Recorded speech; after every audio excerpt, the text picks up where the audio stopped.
Hola, ¿cómo están? Continuemos con la historia muy resumida de lo que predicó Jesús y cómo su mensaje fue tergiversado con el tiempo, al punto que lo que nos llegó a nosotros fue algo bastante adornado. ¿Alguna vez jugaste al teléfono roto? Pues yo lo asimilo con eso. Habíamos dicho que Jesús nació, vivió y murió como judío, que a su muerte sus seguidores seguían siendo judíos, que eran judíos que creían que Jesús era el Mesías. Dentro de sus seguidores, aunque no lo conoció en persona, hubo uno que destacó por su cultura, su facilidad de palabra, por el hecho de ser políglota, pues hablaba arameo, hebreo, latín y copto. Era judío, educado en Grecia, con ciudadanía romana. Se llamaba Pablo de Tarso. Él predicó como judío a los judíos de la diáspora y a los gentiles que querían unirse al judaísmo y que creían que Jesús era el Mesías. Pero aparentemente no estaba creando una nueva religión, o al menos en Hechos de los Apóstoles no se habla de una nueva religión. Pablo buscó legalizar la situación de los gentiles que asistían a las sinagogas. Su intención era que los muchos que creían en el Mesías se convirtieran al judaísmo. Abogó para que los gentiles no tuvieran que cumplir con las misbot de los judíos. Tanto así que en el concilio del año 50 se acordó que los gentiles solamente deberían cumplir con las 7 leyes de Noé. De esta forma podrían convertirse al judaísmo aquellos prosélitos que no se decidían por no querer pasar por la Brit Milá, es decir, la circuncisión. Para conocer mejor a Jesús, lo que decía a sus discípulos, tenemos que remontarnos a la época en la que vivieron. Por aquellos días, los judíos estaban divididos por las diferentes formas de pensar que tenían. Recordemos que, según algunos historiadores, el 50% de la población judía vivía fuera de Judea. Por el año 175 antes de la era común, cuando la rebelión de los macabeos, surgieron diferentes grupos con sus tendencias de interpretación de las leyes.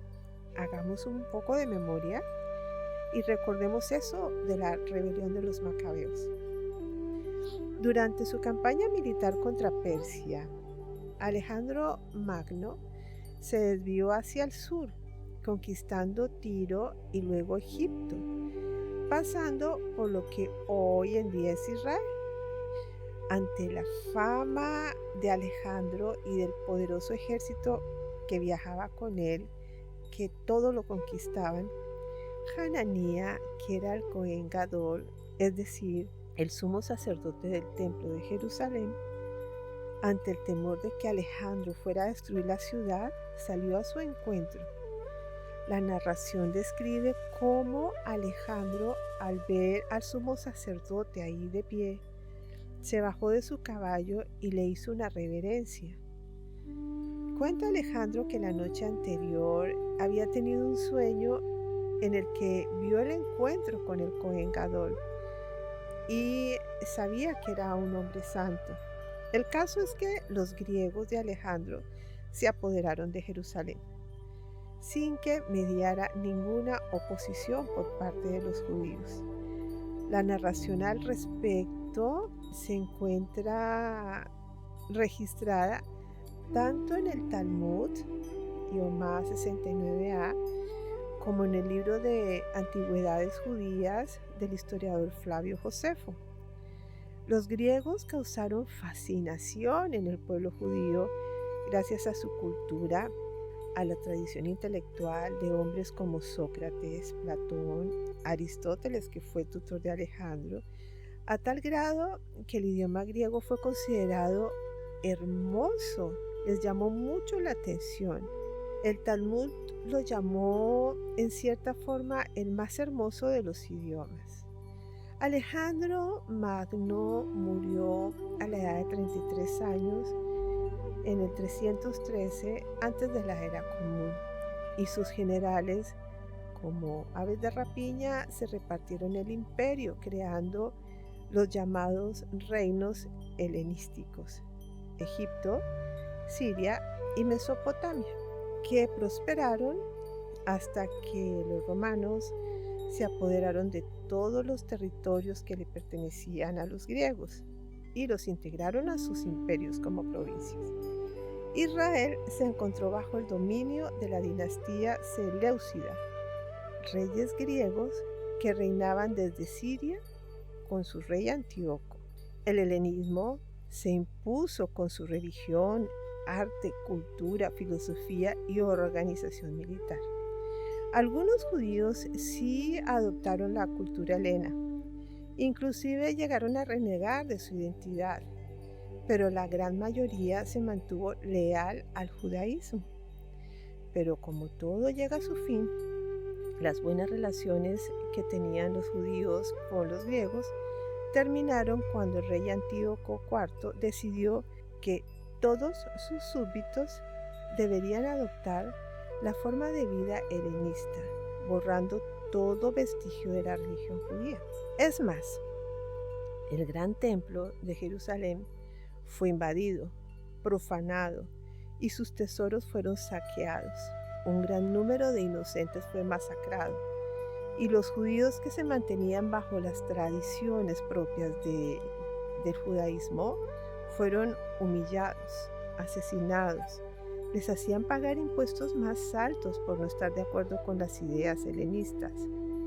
Mejor dicho, las mismas estrategias que se siguen a través de los siglos. Antíoco se autoproclamó a sí mismo Dios, tomando el nombre de Antíoco Epifanes, el divino.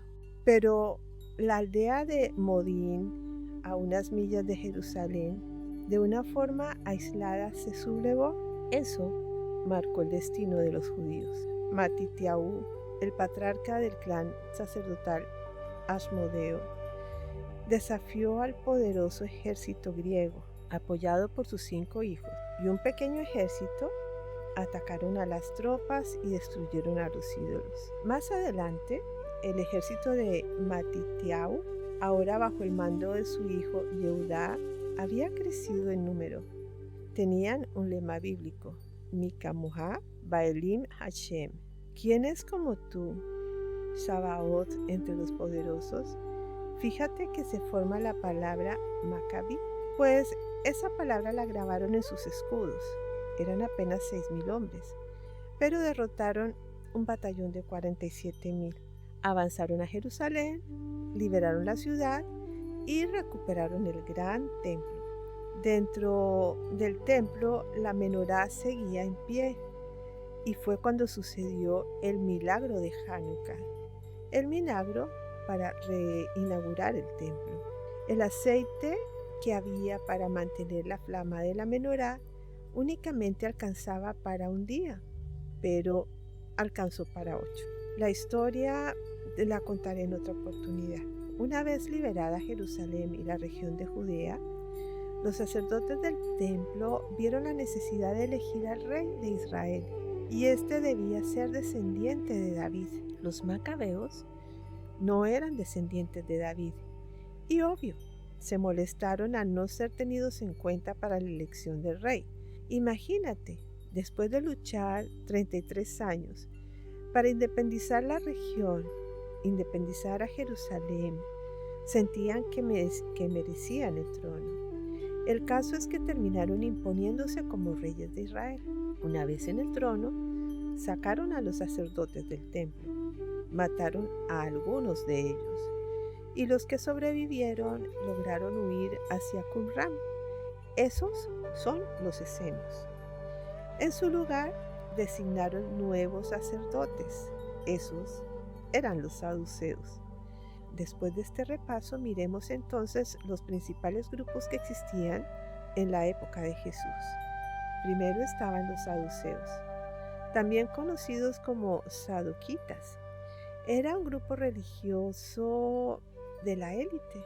Según Flavio Josefo, este grupo religioso pertenecía a la élite económica, política y religiosa.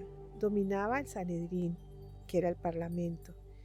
Los saduceos son los descendientes del sumo sacerdote Sadoc de la época de Salomón.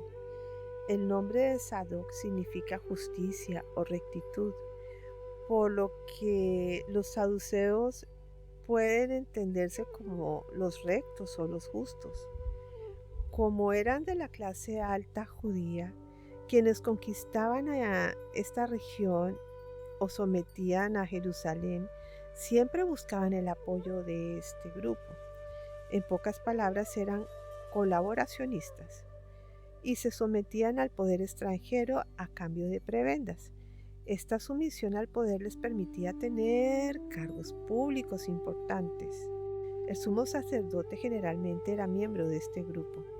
El caso es que los saduceos se aliaron con el Imperio Romano de la misma forma que alguna vez se aliaron con los griegos y después con los macabeos.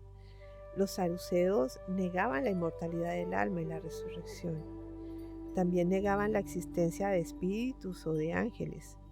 Según Flavio Josefo, no aceptaban la predestinación y enfatizaban el libre albedrío. Sostenían que Dios premiaba a los hombres buenos en la vida y por eso ellos eran ricos, porque eran los buenos. Promulgaban la interpretación literal de la Torá y rechazaban la interpretación de los rabinos fariseos, es decir, que no aceptaban la tradición oral de la Torá.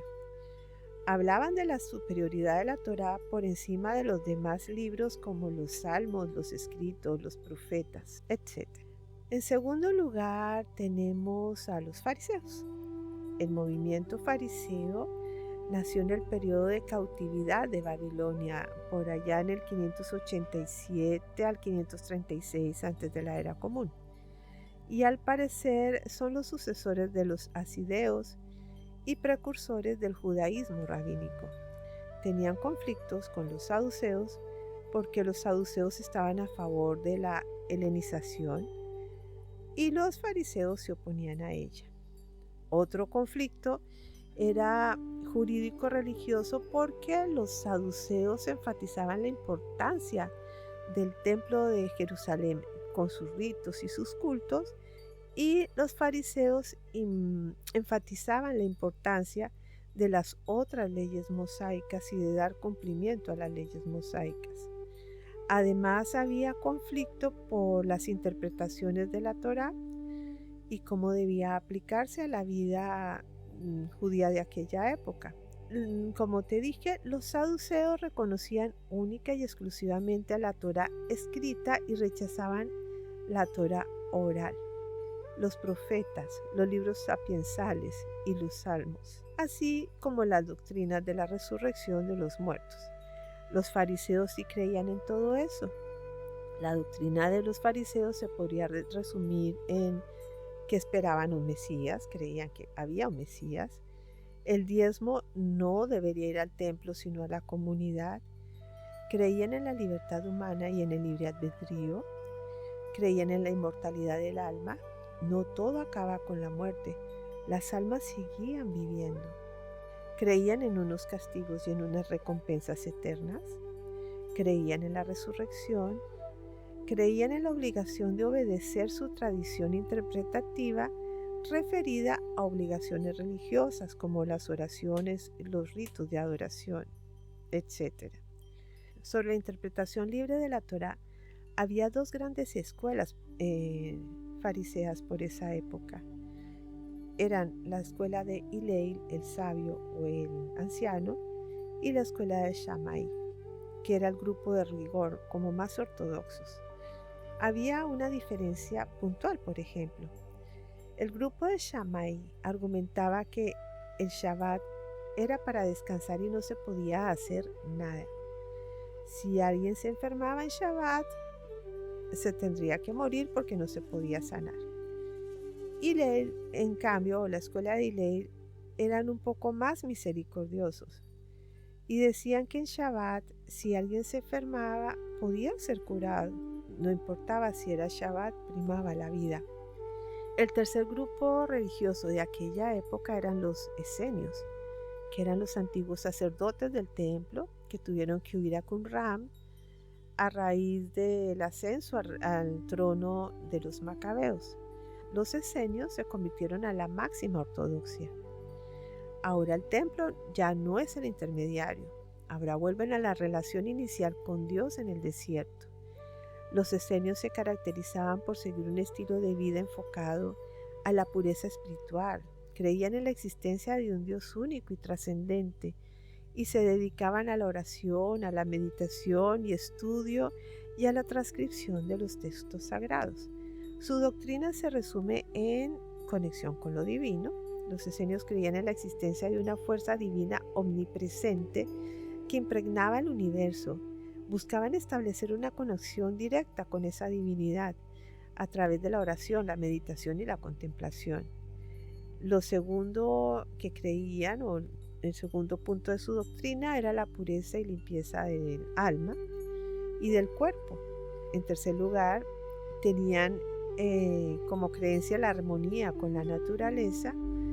En cuarto lugar, la vida comunitaria. Los esenios vivían en comunidades cerradas que se llamaban escenas, donde compartían todos los aspectos de la vida común. Es decir, el 100% del diezmo se entregaba a la comunidad. También tenían como precepto en su doctrina la disciplina y el autocontrol. Los esenios llevaban una vida disciplinada, enfocada al autocontrol y a la autodisciplina, practicaban ayunos regulares, se abstenían de consumir alcohol y seguían una dieta vegana. Los esenios creían en la existencia de fuerzas opuestas en el universo, representados por la luz y la oscuridad. Consideraban que debían cultivar la luz dentro de sí mismo y evitar caer en la oscuridad. Buscaban ser portadores de luz y expandirlas en el mundo a través de las acciones y pensamientos positivos. Eran apolíticos y esperaban la llegada del reino. Juan el Bautista era esenio, vivía en el desierto, comía grillos y vivía una vida de meditación. El último grupo grande reconocido de aquella época era el grupo de los celotes. Eran fariseos ultranacionalistas que querían ir a la guerra contra Roma. Los celotes o celotas fueron un movimiento violento dentro del judaísmo de su época.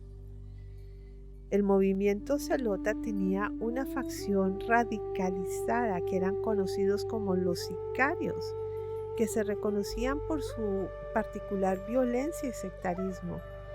El nombre sicario viene del arma que utilizaban ellos, la sica, y su objetivo era una Judea independiente del Imperio Romano por medio de la lucha armada, tal y como sucedió con la primera guerra judío-romana de 66 al 73.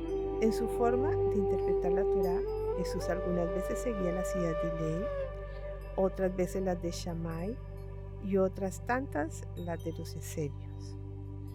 Recuerda que por esa época los judíos que vivían en la diáspora era un número alto. Se habla casi de un 50%. Nada más en Alejandría, que contaba con 1 millón de habitantes aproximadamente, 500,000 eran judíos, los otros 500,000 eran griegos. Pero después de 2 generaciones, los judíos de Alejandría ya no hablaban hebreo, hablaban griego. Por lo tanto, fue necesario traducir la Torá del hebreo al griego. Esa traducción es la conocida como la Septuaginta. La Septuaginta tenía errores de traducción, los mismos que adoptó el cristianismo posteriormente. Miremos un ejemplo sencillo de la traducción incorrecta en la Septuaginta. Es el caso de Isaías 7:14. Al hablar de la madre del Mesías en la Torá, se hace referencia a una mujer almaj, mujer joven. La Septuaginta cambia la palabra almaj por la de partenos, mujer virgen. Se cambió el sentido completamente. Como te dije, ese es solo un ejemplo. En lo sucesivo, las diferentes traducciones y versiones, tanto del Tanaj, que para el cristianismo se llamó Antiguo Testamento, como del Brit Hadashah, que fue el Nuevo Testamento, han modificado el mensaje original que se nos quiso transmitir. En otra oportunidad profundizaremos al respecto. Pero nos quedamos en que el 50% de los judíos vivían en la diáspora. Esa fue la razón por la que Pablo de Tarso viajó por las sinagogas años más adelante, llevando el mensaje de Jesús y hablando tanto a los judíos como a los gentiles prosélitos. Miremos así por encima el Concilio de Jerusalén. Después de la muerte de Jesús, mucha gente empezó a unirse a los primeros seguidores de Jesús. Formaron una especie de secta judeocristiana, por llamarlo de alguna forma. Muchos judíos se interesaron en el mensaje de Jesús, aunque no abandonaron su fe judía. Estaban de acuerdo con las enseñanzas de Jesús y creían que Él era el Mesías. La primera comunidad de seguidores de Jesús se formó en Jerusalén. Su fe no consistía en negar el judaísmo, sino más bien en la convicción de que había llegado la era mesiánica. Siguieron cumpliendo los preceptos de la ley judaica, como el Shabbat, la circuncisión, las reglas alimenticias kosher, etc., y frecuentando el templo. Los seguidores de Jesús solo se diferenciaban de los otros judíos en que estos reconocían a Jesús como el Mesías. A esta comunidad de judíos se unieron otros judíos de otros lugares, incluso de fuera de Judea, que solían acudir en peregrinación a Jerusalén y que decidieron quedarse en Jerusalén. Pero estos empezaron a reunirse por aparte debido a que su lengua era el griego, no el hebreo. Tras el apedreamiento de Esteban, muchos de estos judíos helenistas decidieron marcharse de Jerusalén hacia Samaria, Antioquía y Damasco. En dichas ciudades existían comunidades judías de la diáspora que ya estaban helenizadas. Allí formaron grupos de seguidores de Jesús y reconocieron a Jesús como ungido, Mashaya en hebreo. En griego fue traducido como Christos, por lo que pasaron a llamarse cristianos. A modo de curiosidad te cuento que en Antioquía fue donde los seguidores de Jesús fueron llamados cristianos por primera vez. A las comunidades de seguidores de Jesús no solo se sumaron personas de ascendencia judía, sino también muchos gentiles. El mensaje se fue esparciendo a diferentes ciudades del Imperio Romano. Muchos gentiles, Goy, se interesaron y empezaron a vivir las enseñanzas de Jesús, de modo que los seguidores aumentaron muy rápidamente. Durante el periodo del Segundo Templo tardío, la creencia inicial de la resurrección de Jesús pronto evolucionó a la segunda venida de Jesús. Se le llamó parusía. Pablo de Tarso, que había perseguido a los primeros judeocristianos, se convirtió y empezó a hacer proselitismo entre los gentiles, constituyéndose en una especie de artífice de la construcción y expansión del cristianismo en el Imperio Romano. No te olvides que Pablo hablaba arameo, hebreo, griego, latín, y que a pesar de ser judío y educado en Grecia, tenía la ciudadanía romana. Recuerda que habíamos hablado de los prosélitos de la justicia y los prosélitos de la puerta. Pues bien, ante los prosélitos de la puerta, que eran aquellos gentiles interesados en convertirse al judaísmo, pero que al parecer los disuadía la obligatoriedad de la Brit Milá o circuncisión, Pablo pensó que no podía exigirse a los hombres gentiles la circuncisión, razón por la que se buscó la forma de evitar que tuvieran que cumplir con esta mitzvah.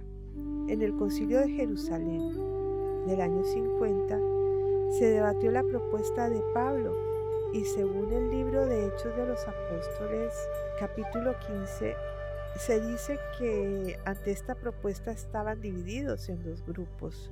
Un grupo era el de los judaizantes, que proponían que si los gentiles querían hacer parte del judaísmo, deberían cumplir toda la Torá y circuncidarse. Y el otro era el de Pablo y Bernabé, que proponía que no se exigiera la circuncisión, toda vez que esto era una limitante y no ingresaría gente al movimiento. Y necesitaban gente para poder mantener económicamente el movimiento. Jacobo el Justo, conocido como Santiago el Menor, quien al parecer era en ese momento el líder de la iglesia de Jerusalén, zanjó el debate, permitiendo el ingreso de los gentiles sin circuncisión. Este es el conocido decreto del 50, que elimina la obligatoriedad de la circuncisión en los varones, pero mantuvo como prohibición la de comer sangre o carne que contenga sangre o carne de animales sacrificados no adecuadamente, e igualmente las leyes sobre fornicación y la idolatría. Aplicó la ley nudaica.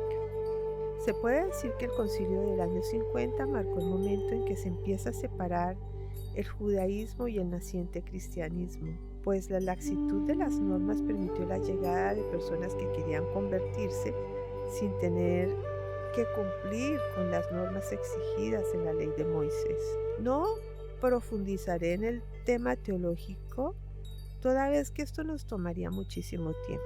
En el año 62, los celotes asesinaron a Jacobo el Justo, a Santiago el Menor, siendo sucedido en el liderazgo por Simeón, quien decide llevarse a la comunidad para el otro lado del Jordán debido a las crecientes revueltas. No olvides que en el año 66 empieza la revuelta de los celotes contra Roma. En el año 65 después de Cristo, Gesio Florus tomó la decisión de llevarse todo el oro del templo, y eso fue el detonante de la revuelta del 66. En retaliación de esta revuelta, el emperador romano Nerón envía a Vespasiano, uno de los generales de Nerón, para aplacar la revuelta en Judea. En el año 67, Nerón ordena que todos los jefes de las comunidades judías sean asesinados. Al morir Nerón, Vespasiano vuelve a Roma y llega a Jerusalén Tito, quien es como el Poncio Pilato del año 70. Y Tito es quien destruye el templo de Jerusalén. Después de la gran revuelta contra Roma del 66 al 70 y su desenlace con la destrucción del templo y el sitio de Jerusalén, los seguidores de Jesús, quienes tenían ese derecho de reunirse libremente, lex Iulia de Culegis, perdieron el privilegio. Las comunidades cristianas del imperio antes del 70 leían la Tanaj en hebreo. Los helenistas empiezan a leer la Septuaginta, con las diferencias interpretativas que te comenté al momento de hacer las traducciones. Estos eventos logran que las comunidades de la diáspora se desconecten de la principal, que era Jerusalén. Recuerda que la comunidad de Jerusalén huyó con Simeón hacia más allá del Jordán, y las otras comunidades que estaban fuera de Jerusalén no sabían el hebreo, leían en griego. El caso es que en las comunidades de fuera de Judea se pierde la costumbre del estudio de la Torá, y sin los apóstoles, que ya habían muerto la mayoría, se va distorsionando el mensaje. Surgen las diferentes tendencias filosóficas sobre Jesús y su mensaje. En el año 92 después de Cristo, Domiciano, quien ahora es el emperador de Roma, piensa que se puede sublevar Judea por cuenta de los seguidores de Jesús e intensifica la persecución de los cristianos. Al morir Domiciano, sube Trajano, quien debe luchar contra los partos que se estaban tomando el imperio. En el año 114, el imperio parto o persa no permitió el paso de las regiones romanas.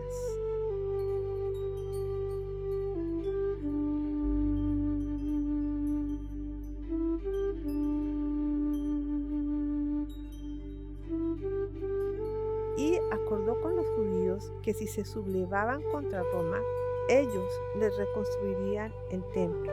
En el año 114 se levantaron todas las comunidades judías de la diáspora, no solo los judíos de Judea.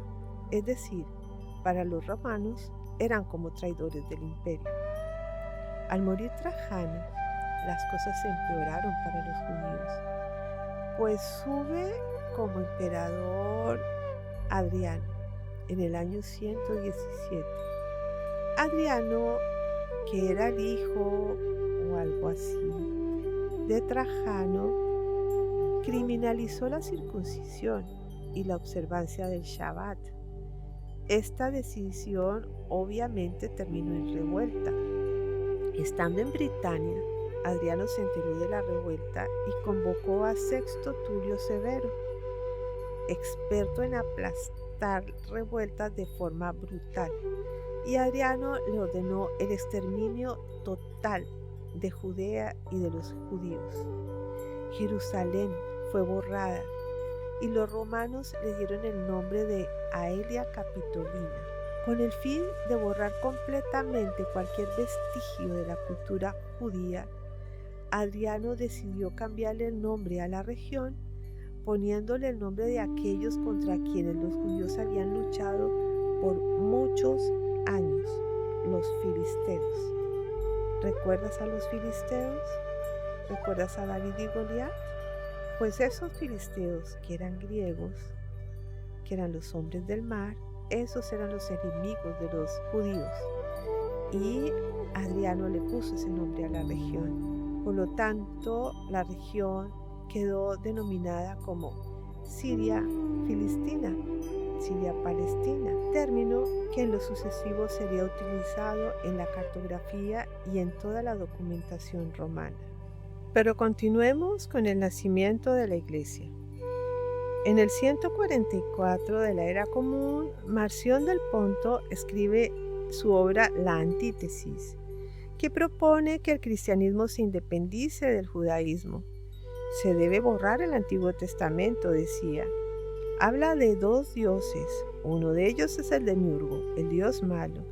Propone leer las cartas que se han mandado entre los apóstoles y el Evangelio de Lucas solamente. Hay que tener en cuenta que para la época de Marción solamente han pasado 100 años desde la muerte de Yeshua, 3 generaciones. Y ya estamos hablando del demiurgo y estamos hablando de un Dios malo y de dejar de lado el Antiguo Testamento y el judaísmo.